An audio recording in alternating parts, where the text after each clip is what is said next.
ரொம்ப வருஷம் கழித்து ஒரு லாங் ட்ரிப்பு கிளம்பியாச்சு.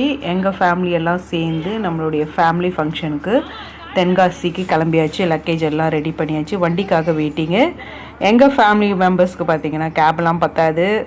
அதனால் நம்ம வந்து வேன் பேசியாச்சு. மொத்தமாக எல்லா லக்கேஜும் ஏற்றி ஒரே வேனில் ஏறியாச்சு. இங்கேருந்து தாம்பரம் போகணும். தாம்பரமில் தான் train. Tenkasi, Tambaram to Tenkasi train. Tambaram ஸ்டேஷனில் பார்த்தீங்கன்னா ட்ரெயின் வந்து 8 o'clock ட்ரெயின். நாங்கள் இங்கேருந்து பார்த்தீங்கன்னா ரெட் ஹில்ஸ்லேருந்து 5:30க்கே கிளம்பியாச்சு. பிஃபோராகவே கிளம்பிட்டோம்.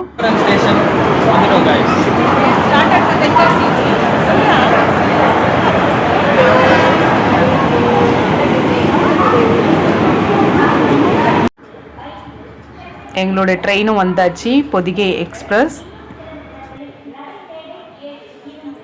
எல்சா ஓமோட சிக்னேச்சர் சட்னி. அந்த ரியாக்ஷன் என்ன மாமா ரியாக்ஷன்? மாமா சொல்லுங்க.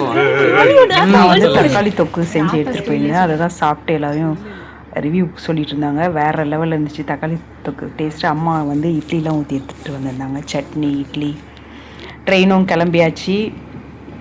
தென்காசிக்கு ரீச் ஆயிடுச்சு. ரொம்ப எக்ஸைட்மெண்ட்டாக இருக்குது நம்மளுடைய ஊரை பார்க்குறதுக்கு. இயற்கையை ரசிச்சுட்டு அப்படியே மார்னிங் 6 o'clock நாங்கள் அங்கே ரீச் ஆகிட்டோம்.